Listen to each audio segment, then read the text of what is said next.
Father, thank you for your eternal word, and we believe that you are going to come and meet us in a powerful way today. We believe you have chosen us and set us apart. We believe you are calling us to go deeper, and you have a special purpose for each one of us here today. So come. Come and make yourself known, make your presence known. Let our hearts burn with a passion for you. And bring us back home, closer and closer to you, our Father, our King. Let every word spoken be true. In Jesus' name, I ask this.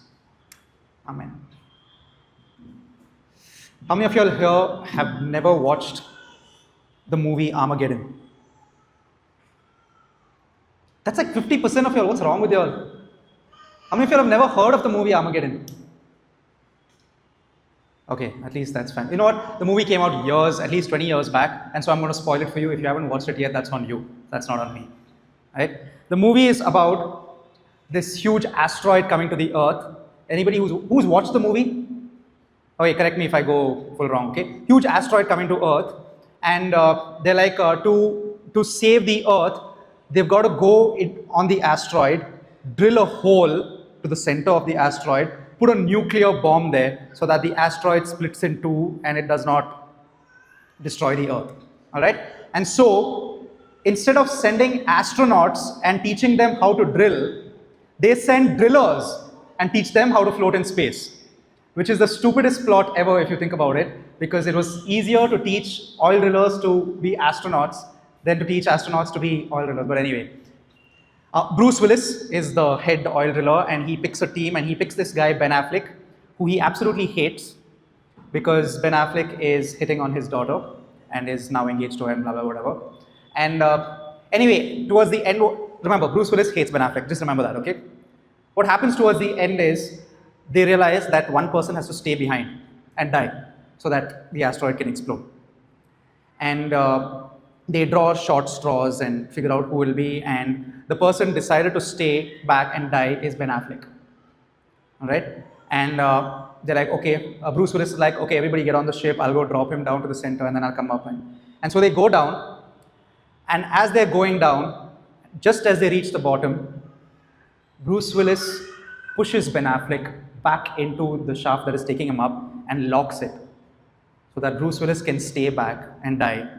And he says, take care of my daughter. And then Ben Affleck goes up and is crying, really bad acting crying, by the way. And he goes up and gets into the spaceship and lives for the rest of his life. And they have a wedding, totally forgetting that the father gave up his life and all that jazz. But that's the story. Okay? Congratulations, you have now watched Armageddon. But just remember, Bruce Willis, Ben Affleck is the one who's about to die, but Bruce Willis fights him, pushes him in, knocks him out, and then says, go live your life, bro. All right? I just gave you that because I like Armageddon and I want to be able to know the plot. But like how Bruce Willis picks, no connection at all, I'm just trying to make a connection here, but Bruce Willis picks a team of oil drillers randomly, and the same random way we saw last week that God picks three people. Actually, he picks one person, Abraham, and chooses to make a covenant with him. And out of the whole world, he chooses one family to identify himself with, which is Abraham, Isaac, and Jacob. Right?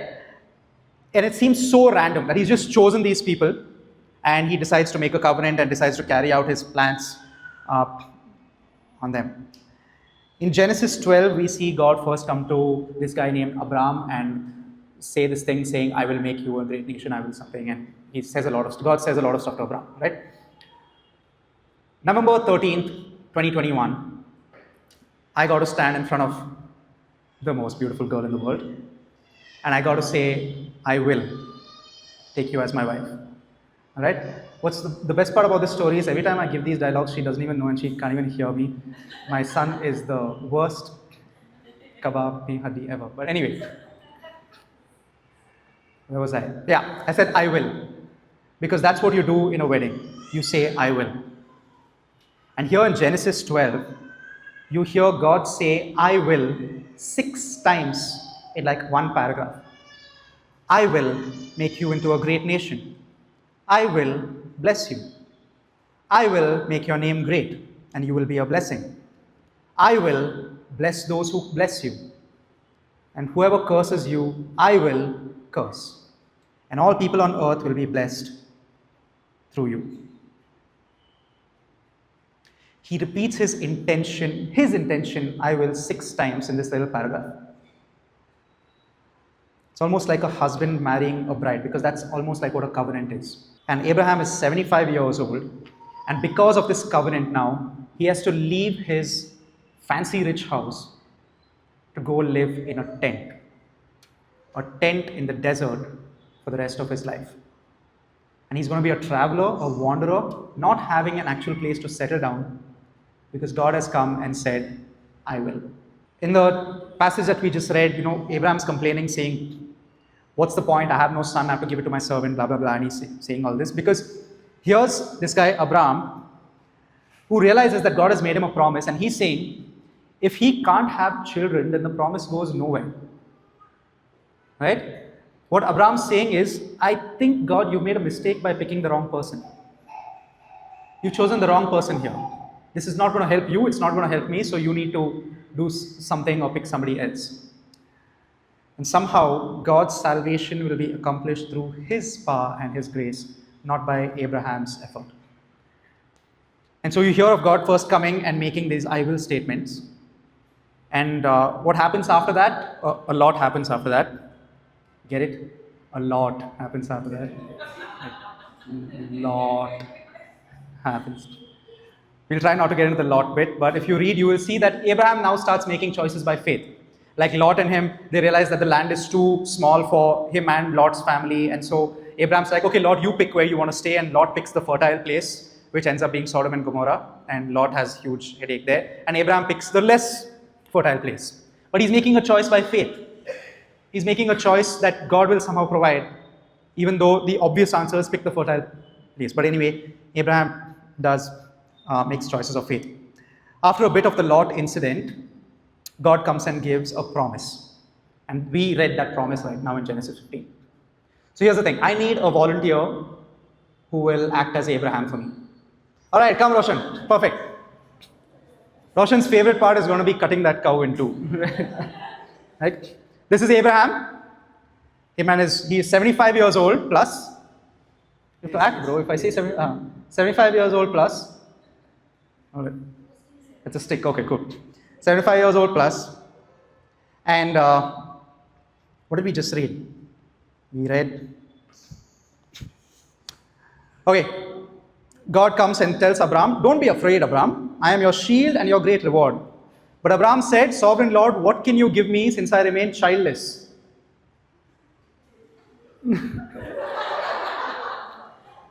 You have given me no children, so a servant in my household will be my heir. And then God says, what does it say? It says God took him outside okay, and said, look up at the sky. You don't go so far. No, it's okay.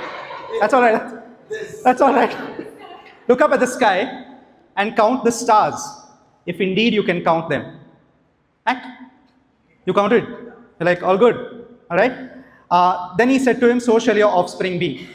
All right. Anybody think Roshan did a not great job in his acting? Perfect, right? Superb. Everybody clap your hands. Okay.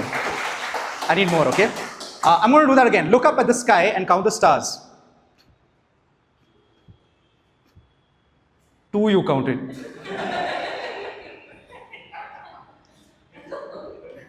Okay, then so shall your offspring be. Abraham believed the Lord and he credited it to him as righteousness. That sentence, Abraham believed the Lord and credited it to him as righteousness, is also given in Romans, because Paul the apostle takes that sentence and uses it to hammer away at the readers what faith is. Right? It is used as an example of faith. Now, I want to ask you this. Abraham went out, counted the stars. What time was it? Any idea what time it was? Sorry? Would have been in the night. All right. So check this out, okay? Abraham believed the Lord and he credited it to him as righteousness. Verse 12. As the sun was setting. Abraham fell into a deep sleep. What time did Abraham go out? Afternoon. What stars did he see there? Absolutely nothing. He can see nothing in the sky. And he believes the Lord. And God credits it to him as righteousness. Because that's what faith is. Abraham knows that he's seen the stars before. I've seen you move the mountains in the past, so I know that you can do it again. Abraham's seen the stars the previous night. He knows they're there. He can't see them right now, but he knows they're there. And he believes. There's this quote that C.S. Lewis gives. It says, "I believe in the sun not because I can see it, but because by it I can see everything else." And so Abraham is this guy who is now believing, even though he can't see. He's walking by faith, literally not by sight, because there's nothing he can see.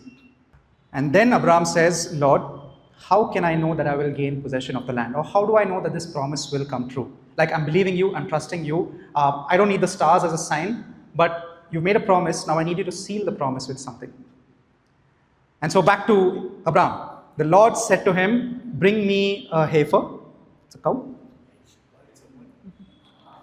Fine, go call a cow. Who is willing to volunteer? All right, anybody come. And one more? Someone? Don't be shy. All right, Jonah, perfect. All right. Abraham brought all these to him, cut them in two, so these are the two parts, and arranged the halves opposite each other. All right? Sure, let's say that. Okay. Also remember they're dead there on the floor, right? But Abraham drove them away. As the sun was setting, Abraham fell into a deep sleep. Oh, yeah. When they die, they're standing up. When they're asleep, they're standing up. Perfect. Anyway, here's context. It's a weird episode. Some of you all know context, some of you all don't. In those days, the way they made a covenant, if two parties entered into an agreement over land, over some business deal, whatever it is, what they would do was they would take one animal from one party, the other animal from another party. They would cut those animals in half. And y'all can sit. Actually, no. Y'all can sit if y'all want. It's okay. Roshan, you too. Thank you so much. They would cut those animals in half and put one half this side, one half this side. And the two parties would hold hands and they would walk in the middle. And it was their way of saying, I will honor my side of the agreement, you will honor your side of the agreement. If either of us breaks our part of the agreement, let what has happened to these animals happen to that person. If I break my promise, let what has happened to these animals happen to me. If you break your promise, let what has happened to these animals happen to you. That's the agreement. And so the deal here is that Abraham and God, who are getting into the agreement, have to walk between the animals. Except, as the sun sets, God causes Abraham to fall into a deep sleep. A deep sleep, and then Abraham sees a smoking firepot go between the animals. This is God walking between the animals all by himself. This is God saying, I will keep the promise. And if either of us messes things up, let the punishment come on me and me alone. Abraham, if you mess up too, let the punishment come on me. This is Bruce Willis knocking Ben Affleck out so that he can die and Ben Affleck can live. This is God walking between the animals to take the punishment on himself. Because it is necessary to know that the punishment is for God, because right after this happens, Abraham messes up. He tries to force the promise. He sleeps with a slave to make the promise happen. He sleeps with a slave to help God. Abraham thinks that, oh, I've got to make the promise happen now. According to Abraham, he still thinks God's picked the wrong people. And he's like, okay, I'm not the problem. Sarah must be the problem. And Sarah's like, yeah, you're right. Why don't you sleep with my slave and everything will be fine. I won't hold it against you. I'll never bring it up again. And Abraham does it. But it causes centuries of headache and heartache and pain once Ishmael comes. But here, Abraham, being impatient, forces the promise in his own strength. We can be impatient with the promise that God has given. And we can try forcing it to happen. And this can be the result. It's a mess. But God comes again, and they've messed up so much that they believe that they've almost given up on the promise now. Right? They've forgotten about the promise almost. Because so much that when God comes again and reminds them of the promise, and he says, hey, you're going to have children, Sarah laughs. It's so ridiculous to her now, after all that has happened, after all the waiting, it's a joke to her. When the son is finally born, they name him funny. They name him joke. They name him Isaac, which means laughter, joke. Because Sarah thought that the promise was ridiculously funny. The funniest joke she's heard. Because they've messed up. But there's a comforting quote which goes, when God made the plan for your life, he already factored in your stupidity. So don't worry about it. And Abraham's stupidity was factored in, but still they found it funny. God's promises are ridiculous and funny to us sometimes, and God is saying the same thing that he told Sarah. God is telling us the same thing that he told Sarah. Is anything too hard for the Lord? What's funny is God tells us his plans and we laugh. You want to know how to make God laugh? Yeah, tell him your plans. It's the best joke he hears.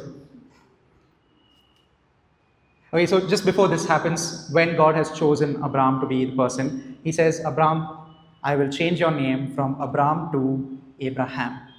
Right? One of the things that we discussed last week was, remember, God blesses Abraham. Why? So that he can be a blessing to others. The blessing does not stop with Abraham. It has to overflow onto others. Right? Here is God. Name changes are important in the Bible. Anytime you see a name changed, it's because God is fulfilling his purpose in that life. Right? And so here's Abraham, whose name is being changed to Abraham. Right? Abram means exalted father. Abram, exalted father. Abraham means father of nations. He is moving from exalted father to father of nations. He is moving from individual to blessing to others. I will be blessed so that others can be blessed through me. That's what's happening here. And what's important here is Sarai, that was her name, gets changed to Sarah. And in both these cases, Abraham to Abraham, Sarai to Sarah, it's just one letter that's changed and the letter H is added. Or the letter in Hebrew is Ha. It sounds like Ha, which is a breath. It is God breathing on their name. It is God giving the Spirit to them to bring about his purposes. It's just a breath. It's Ha. And through this promise, Isaac is born. And everyone is so happy. Everyone is so elated. But it's not the end, because God tests Abraham. And God tells Abraham, give up the thing you love the most. Now imagine being Abraham. Imagine having to give up the thing that's most important to you. Imagine having to give up the promise God has given you. Right? He gives you a promise and he fulfills it. And then he says, okay, now you've got to give it up again. But here is a picture of God the Father having to give up what is most important to him too. The Son on the cross. And Abraham has to do it, and Abraham has faith, and his obedience is immediate. Immediately he left. He leaves the next day, and he takes 3 days to get to the place. And he tells his servant, as they reach the mountain where he has to sacrifice Isaac, he looks at the servant and says, stay here, I and the boy will go, and we will come back. Which is a weird thing to say. Either he's lying to the servant so that the servant does not run back and complain to Sarah, or Abraham still has faith. Because Abraham believes the promise, and he believed that even if Isaac died, God could raise him from the dead. Which is a weird thing to believe, because no resurrection had happened yet. And here's Abraham having faith after faith after faith that the promise will come true. Does Isaac die? Spoiler alert, no, he doesn't. Just as Abraham is about to drop the knife, an angel comes and stops him, and Abraham is super grateful, super elated. He does not have to sacrifice his son. He turns around, he sees a ram whose head is caught in a thorn bush. He takes the ram and sacrifices it on the altar. And that ram, with its head caught in the thorns, is a picture of Jesus with his head covered in thorns, taken on the altar and sacrificed. And this time, when the knife comes down, no angel comes to stop it. No one saves the lamb. The lamb saves us. And Abraham still knows that this lamb is only a picture. It's not the real sacrifice. The real sacrifice is still coming. Years later. Abraham doesn't know who, doesn't know what, doesn't know when, but he knows that God has demanded a sacrifice for the payment of sins. And he suddenly realizes that the Lord will provide. And so he calls the place Jehovah Jireh, Yahweh Yireh. God himself will provide himself as the sacrifice. But I go back to that part when God the Father came to Abraham and said, take your son, your only son, and offer him up as a sacrifice. And when I read that, I hear the pain in God's voice because he's also speaking to himself. Take your son, your only begotten son, and offer him up as a sacrifice. And God offers up the sacrifice so that you and I won't have to die, so that the promise that he has given us will not die. Abraham's story is our story. Whether you are in a place where you still believe it or not, God has made promises to you. God speaks, and when he speaks in promises because he can't lie. Anything he says is absolutely true, and that's a promise.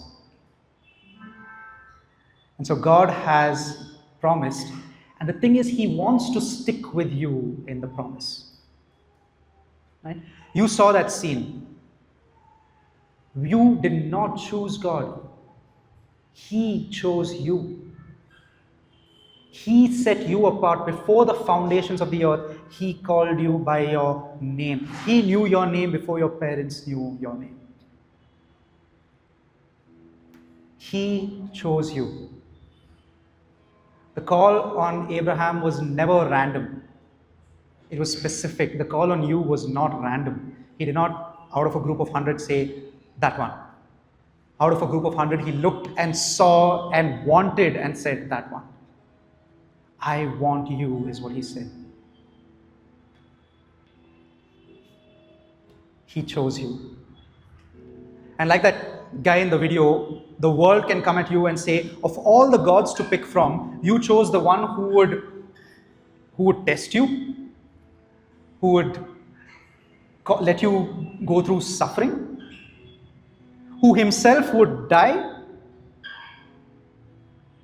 And you get to say, I didn't choose him.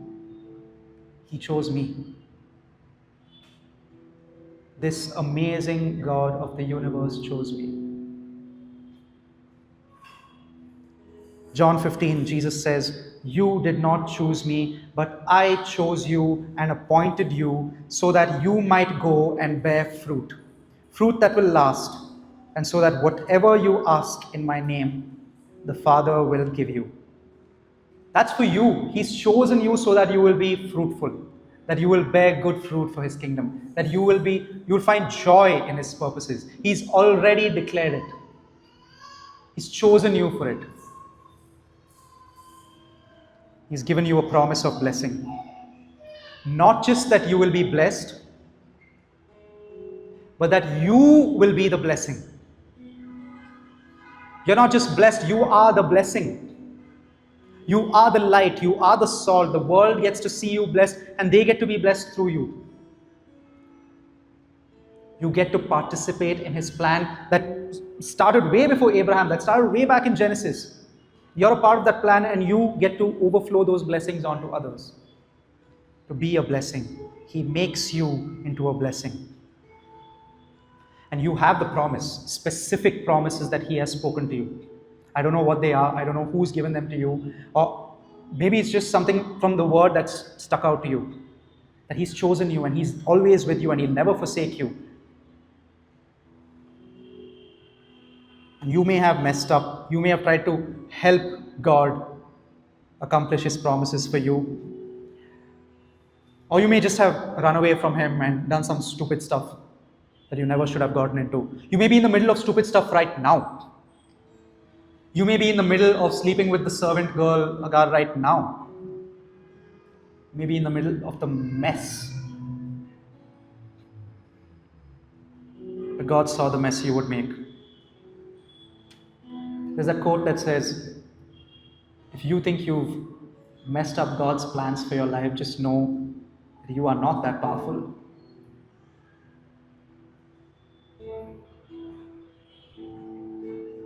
I think Louis Giglio had said, long before you made a mess out of your life, God the Father had made a mess of His Son's life for you.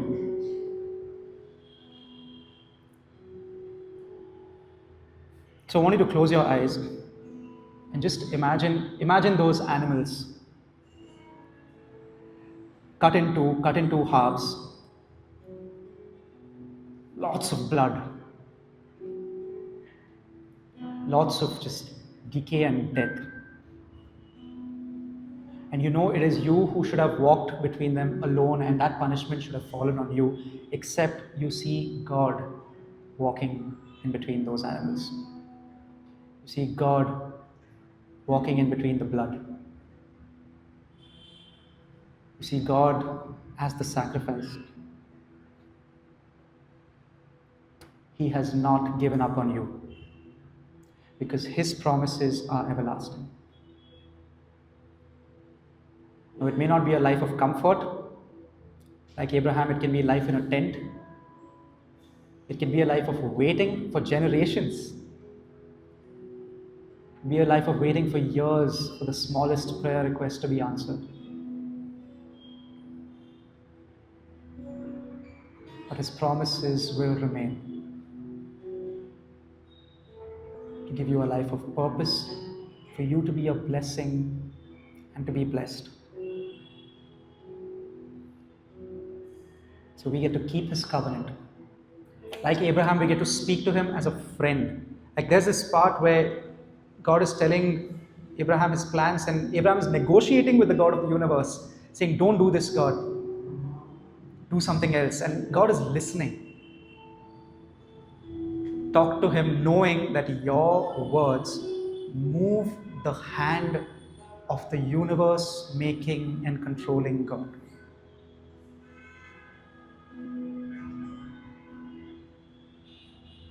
He is your Yahweh Yireh. He has provided a way for the promise to be made. Hey there, thank you so much for watching this video, and we hope you were blessed by it. It would mean so much to us if you liked this video and subscribe to our channel, and also share this link with your friends. God bless you.